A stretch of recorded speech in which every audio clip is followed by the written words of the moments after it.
DD national, नए भारत का नया दूरदर्शन।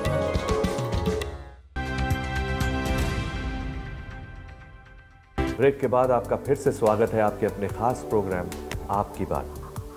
दोस्तों, भारत सरकार की ministry of skill development and entrepreneurship का ये प्रयास है कि हमारे देश का हर युवा अपने हुनर को निखार सके, और युवाओं को मोटिवेट करने के लिए मिनिस्ट्री हर संभव कोशिश कर रही है और बदलाव भी दिख रहा है। कैसे? आइए देखते हैं। हमारा देश अनेकता में एकता को समेटे देश है। यहाँ पर न जाने कितनी प्राचीन कलाएं हैं। ऐसी ही एक कला है वर्ली पेंटिंग, जो महाराष्ट्र की सबसे खूबसूरत लोक कला है, जिसे पारंपरिक तौर पर वर्ली आदिवासी महिलाओं ने शुरू किया था। इसका प्रयोग वर्ली आदिवासी महिलाएं शादी, विवाह और विशेष मौकों पर घरों की दीवारों पर करती हैं। ये घर को विशेष आकर्षक बनाता है, लेकिन अब इसने मॉडर्न रूप ले लिया है। भारत सरकार इस पेंटिंग के हुनरमंदों को बढ़ावा दे रही है। इन कलाकारों को कई मेलों और आयोजनों पर विशेष तौर पर बुलाया जाता है। सारे स्टेट के जितने भी स्टेट में ट्राइफेड काम कर रहा है, वो सभी स्टेट के सभी चुनिंदे आर्टिसनों को यहाँ 10 से 15 दिनों तक यहाँ अपने प्रोडक्ट के साथ हम आमंत्रित करते हैं। वो सब आते हैं, फिर इनसे उनकी जो प्रोडक्ट है वो पूरे यहाँ आसपास के जो मेट्रो सिटी में, दिल्ली जैसे मेट्रो सिटी में, वो लोग अपना प्रोडक्ट यहाँ कैसे बेच सकते हैं, और उससे जो भी आमदनी होती है उसको उनसे गुजारा अच्छे से हो सके, इस इंटेंट से ये किया जाता है। आइए मिलते हैं एक ऐसे ही कलाकार संजय पराड़ से।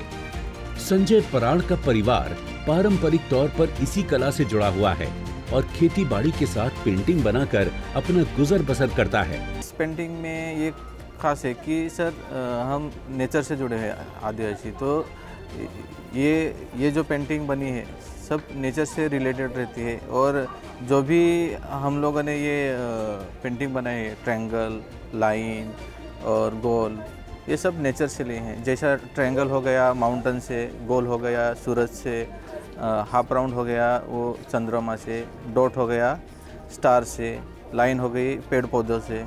ये ऐसे अलग अलग ज्योमेट्रिक शेप है, उससे ये हमारा वार्ली पेंटिंग बनता है। ये हमारी एक खासियत है। विभिन्न तरह के महोत्सवों के जरिए सरकार ने जो इन कलाकारों की प्रतिभा को प्रोत्साहन देने का काम किया है, इसका लाभ उन्हें मिलेगा और इनकी कला का प्रचार प्रसार भी होगा, जो सभी कलाकारों को समाज की मुख्य धारा में लाने का काम करेगा। कई महोत्सवों में भाग लेने के लिए सरकार ऐसे हुनरमंदों के रहने, खाने पीने और आने जाने का पूरा खर्च भी उठाती है। यहाँ हमको स्टॉल दिए, इसलिए मैं प्रधानमंत्री साहब का बहुत आभारी हूँ। उन्होंने हमारे लिए यहाँ स्टॉल उपलब्ध करके दे दिए हैं सबको गवर्नमेंट के थ्रू। ऐसा और ऐसे भी आगे भी जहाँ भी रखेंगे वहाँ सब आर्टिस्ट को ऐसे बुलाएंगे तो हम आर्टिस्ट लोग बहुत आगे जा सकते हैं इससे। वर्ली कलाकार सीधी लाइन का प्रयोग बहुत ही कम करते थे। लाइन के बजाय वो बिंदु का प्रयोग करते थे, लेकिन अब मॉडर्न समय में कलाकारों ने सीधी लाइन बनानी शुरू कर दी है। कई लोगों ने पारंपरिक थीम के अलावा मॉडर्न चीजें जैसे साइकिल, कार, बिल्डिंग, कंप्यूटर और रेल आदि को भी बनाना शुरू कर दिया है। यहाँ आए तो यहाँ भी बहुत सारे कॉन्टैक्ट मिले जो कि हमारे ऑर्डर्स के लिए काम आएंगे और उससे हमको रोजगार मिल सकता है।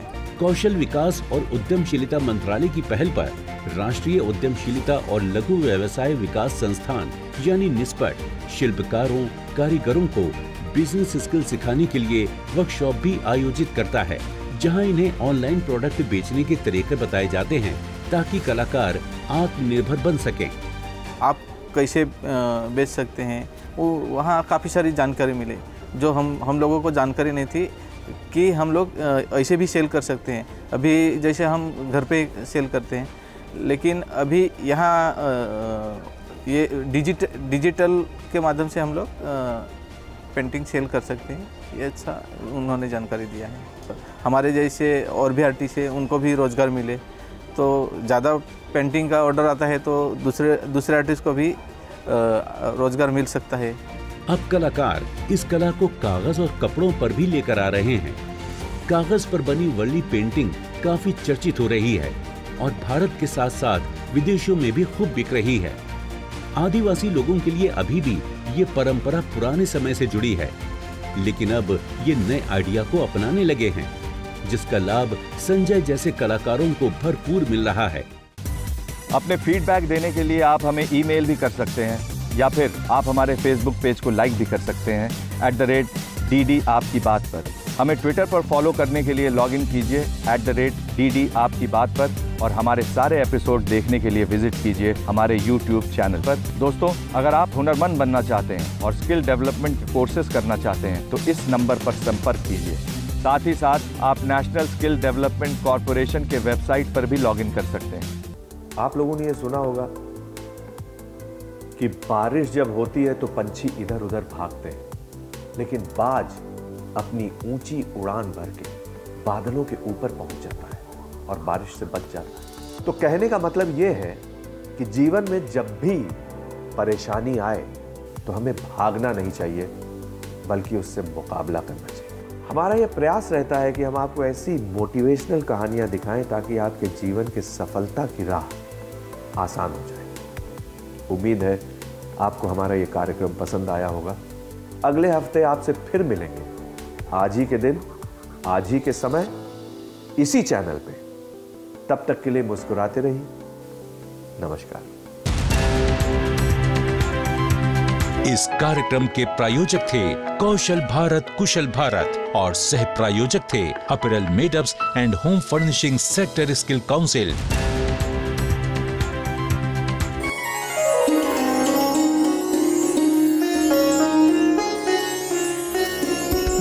आप देख रहे हैं DD नेशनल, नए भारत का नया दूरदर्शन। अपने फीडबैक देने के लिए आप हमें ईमेल भी कर सकते हैं, या फिर आप हमारे फेसबुक पेज को लाइक भी कर सकते हैं @DD आपकी बात पर। हमें ट्विटर पर फॉलो करने के लिए लॉगिन कीजिए @DD आपकी बात पर, और हमारे सारे एपिसोड देखने के लिए विजिट कीजिए हमारे यूट्यूब चैनल पर। दोस्तों, अगर आप हुनरमंद बनना चाहते हैं और स्किल डेवलपमेंट के कोर्सेज करना चाहते हैं तो इस नंबर पर संपर्क कीजिए। साथ ही साथ आप नेशनल स्किल डेवलपमेंट कॉरपोरेशन के वेबसाइट पर भी लॉगिन कर सकते हैं। आप देख रहे हैं DD नेशनल, नए भारत का नया दूरदर्शन।